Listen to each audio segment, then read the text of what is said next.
Olá, o vídeo de hoje é uma continuação dos meus causos e nós vamos agora para a escola Dom Bosco de Nova Descoberta. Hoje é uma escola técnica. Essa escola fica em frente ao sítio da Trindade, na Rua da Harmonia, em Casa Amarela, no caso, né?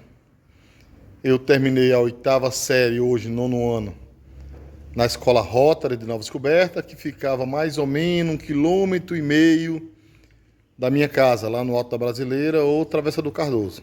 Não sei detalhar onde é que eu estava morando nesse tempo. Eu sei que na minha avaliação eu terminei bem, assim, o ensino fundamental maior, recuperação apenas em 1 ano, mas foi quando eu fraturei a perna, passei 2, 3 meses sem ir para aula, com o pé engessado, mas foi tranquilo. E eu contei no vídeo anterior que eu tinha uma preocupação muito grande em não ser reprovado, nem ficar em recuperação, para poder tirar férias e correr para o interior, que era meu refúgio lá em Surubim. Só que quando terminei esse 9º ano, na época 8ª série, eu precisava procurar uma escola de qualidade e foi eu mesmo que escolhi a escola, apesar de na época estar apenas com 14 anos de idade. Ali em Nova Descoberta, precisamente no Brejo, estava começando uma escola de 2º grau, que era na antiga Escola Reunida Comandante Luiz Gomes, mas eu não acreditava que fosse ser um bom local, porque seria o primeiro ano dele como ensino médio. Outra escola não tinha. Então eu fui para a Casa Amarela, tinha o Dom Vital, tinha a Escola Vilela e tinha a Escola Estadual Dom Bosco. E eu optei pela melhor escola, segundo as referências que eu tinha, inclusive dos professores, de que seria o caminho para mim natural. E assim eu procurei a escola, me matriculei.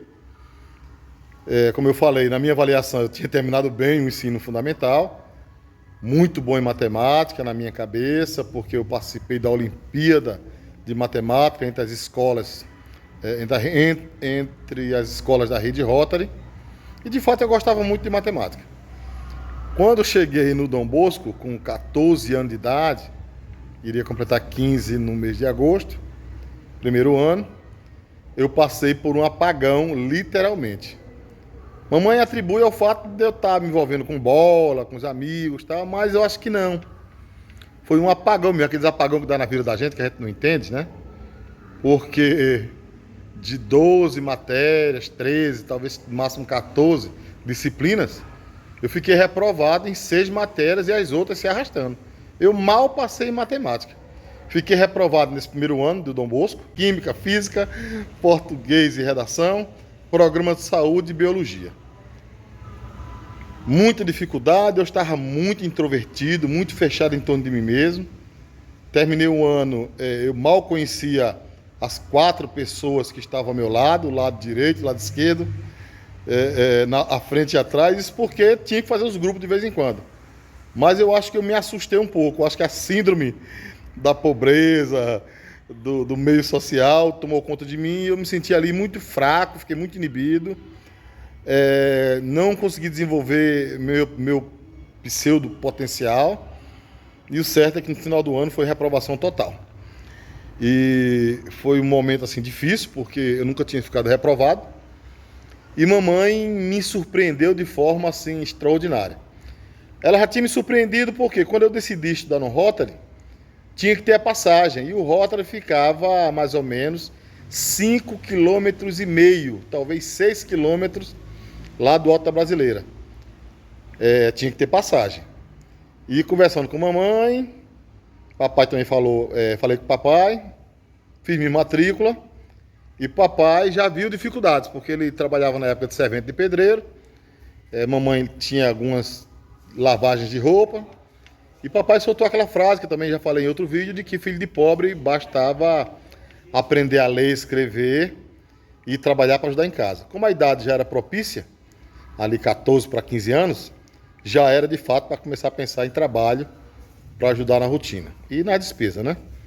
A mamãe também soltou uma frase célebre: filho de pobre, se quiser estudar, pode sonhar, tem o direito de sonhar, nem que eu tenha para isso de lavar, aliás, de arrumar outra lavagem de roupa para complementar a passagem. E aí eu meti a cara.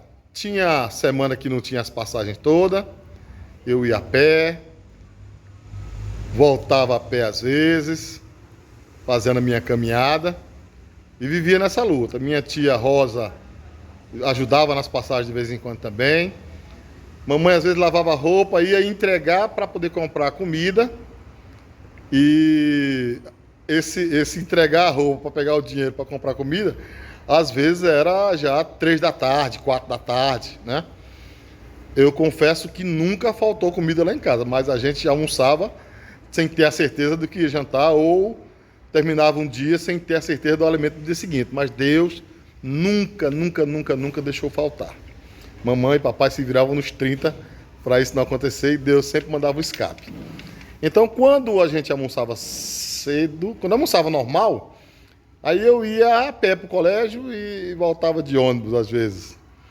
Quando não tinha almoço, aí eu não aguentava porque o sol era quente. Aí saía de casa 1 hora da tarde e dava 1 hora até 1h20 de caminhada. Não era uma tirada boa. Então, tendo almoço, podia ir a pé e voltar de ônibus. Não tendo almoço, eu ia de ônibus para poder pegar a merenda e repetir para a fila mais de uma vez. E a escola lá tinha uma merenda de boa qualidade e era o escape também. Então, eu almoçava e ia de ônibus, aliás, ia a pé. Não almoçava, ia de ônibus para poder voltar a pé. Então, comia no colégio a merenda que tinha lá. Então, essa foi a rotina. Fui reprovado nesse ano, como eu falei, não foi fácil. Mamãe me deu uma dura muito grande. Ela me encostou na parede. Mamãe sempre foi muito dura com o chicote na mão. Psicopau rolava lá em casa. Ela educava, era na base da força mesmo. E nesse dia eu esperei levar uma surra, porque o boletim, quase metade, mais da metade das notas quase eram vermelhas. E as que eu passei arrastado. Foi apagão geral mesmo. E ela me encostou para uma conversa lá no quarto, eu lembro até hoje, no beliche, na parte de baixo, já tinha um beliche em casa.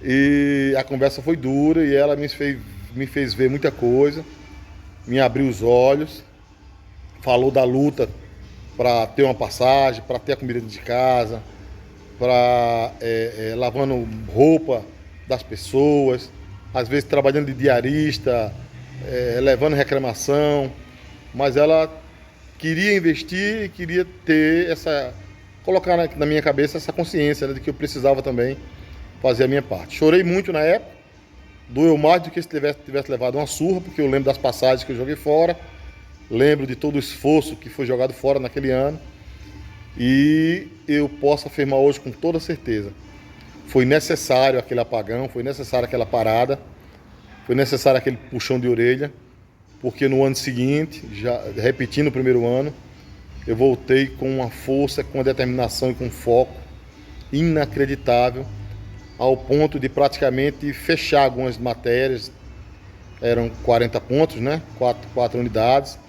Teve algumas matérias que eu fechei os 40 pontos, a maioria ficou acima de 35, de 40, e ficava nesse contexto aí da gente, na terceira unidade, quando terminou a terceira unidade, minha mãe já foi chamada lá na escola, para receber o comunicado que eu já estava aprovado de 25 a 30 pontos na totalidade das matérias, sendo que eram 24 pontos, né? 3 unidades, aliás, 18 pontos, né? 24 era total. E eu praticamente já tinha alcançado essa meta. Algumas matérias estavam com 30, outras estavam com 28, 27, 25. O certo é que, média 6, 24 pontos passava. Então eu já estava na terceira unidade, aprovado na maioria da disciplina. Foi um ano assim espetacular, muita força. Ganhei um presente também espetacular nessa época, a palavra espetacular saindo mais de uma vez, que foi uma máquina de datilografia do meu tio. Também tive um presente precioso que até gerou decepção depois de tristeza e choro, que foi uma bicicleta para poder ir para a escola, porque de bicicleta era 20 minutos, 25, a pé 1h10, 1h20, sei lá, dependendo do ritmo. De ônibus, 25 a 30 minutos. Mas com a bicicleta ficou muito prático, muito rápido. De vez em quando furava o pneu, chegava em casa com ela empurrando, mas era tudo festa, tudo lucro. Mas meu pai um belo dia achou de trocar essa bicicleta num som e tal, e foi um chororô meu muito grande em casa, decepção, tristeza. Mas eu posso dizer para vocês que esse processo todinho, esse período todo aí, todas essas lutas, não foi mamão com açúcar a minha jornada, mas não tem queixa não. Porque tudo foi preparação para viver os dias de hoje, para a honra e glória do nosso Deus Todo-Poderoso. Tá bom? Máquina de datilografia, essa passei a fazer os trabalhos, uma máquina linda, pequena, um Olivetti. Passei a fazer bico, virei uma espécie de secretário de Neneco, que era o presidente da Associação de Moradores lá do Alto da Brasileira. Todos os documentos eu que fazia, ofício, memorando para a prefeitura, documentos, ata. Fui aprendendo as coisas. Eu fiz um curso de datilografia também, nessa faixa de 15 anos para 16, no curso Áurea datilografia lá em Nova Descoberta. E terminei esses 2 anos do Dom Bosco, que lá o primeiro ano repeti, e fiz o ano seguinte, né, com excelência. Depois fiz o segundo ano de forma espetacular também, foi outro ano tremendo. E acabei saindo para fazer o terceiro ano no Centro Interescolar Almirante Soares Dutra, porque lá eu teria a oportunidade de fazer um curso profissionalizante. Mas isso aí é outro vídeo. Eu vou fechar aqui no Rotary, dizendo que foi um tempo de aprendizagem, um tempo de enriquecimento, um tempo de luta. Andei muito a pé, porque nem sempre tinha passagem. Mas também, olhando hoje no mapa, 5,5 km, 6 km, não dava para matar ninguém, né? Agora, quando eu era ida e volta, já dava 12, né? 11 e 12. Porque tinha 2 caminhos, ou ia pelo Vasco da Gama, ou ia pelo Campo da União, via Macaxeira. Fosse pelo Campo da União, talvez chegasse aos 12 quilômetros, ida e volta, e pelo Vasco, 5,5, 11 quilômetros total. Parece o trajeto dos discípulos no caminho de Emaús, cerca de 11 quilômetros. Mas foi um tempo poderoso de aprendizagem, de crescimento, porque depois que eu descobri que eu não era inferior a ninguém naquela escola, eu passei a competir, inclusive, porque eu não era o mais inteligente, nunca fui cabeça assim de turma, mas pelo esforço, pela dedicação, pela pegada em casa, por valorizar e por começar a sonhar alto, de forma assim muito forte, muito intensa, vendo a situação de fato em casa que precisava ajudar, aí sim eu passei a colher frutos desse período e ter sonhos bem maiores. Eu vou contar um pouquinho no próximo vídeo, já no terceiro ano, mas já também trazendo os sonhos que eu tive, assim, as revelações, aquilo que eu podia já contemplar que poderia acontecer lá na frente, sem falar também que no terceiro ano, eu já estava ali com 18 anos, já era tempo de preparação para o Exército Brasileiro. Na verdade, eu comecei a me preparar para o Exército, eu acho que nessas caminhadas aí que eu fazia do Alto da Brasileira para o Rotary, porque quando eu estava saindo do Rotary, ali finalizando o segundo ano, no ano seguinte já era ano de alistamento militar, e eu tinha já uma imagem definida, né? Quanto melhor fisicamente eu chegasse no Exército, maior as possibilidades de enganjar. Então eu ia lá para ser soldado, e no próximo vídeo eu conto isso com detalhe, tá bom? Esse é um pouco da nossa história aí, nossos causos, nessa fase aí de 14 até 17 anos de idade. Mamãe no ano seguinte, como eu fui reprovado, não deixou eu tirar férias no Manduri, e eu tive que valorizar um pouquinho mais os estudos para poder ter esse privilégio. O vídeo ficou um pouquinho mais longo, mas foi muito proveitoso, porque uma chama se acendeu no meu coração para, de fato, dar a devida importância aos estudos, porque esse estudo seria porta para lá na frente eu colher desses frutos plantados. Valeu? Forte abraço e até o próximo vídeo.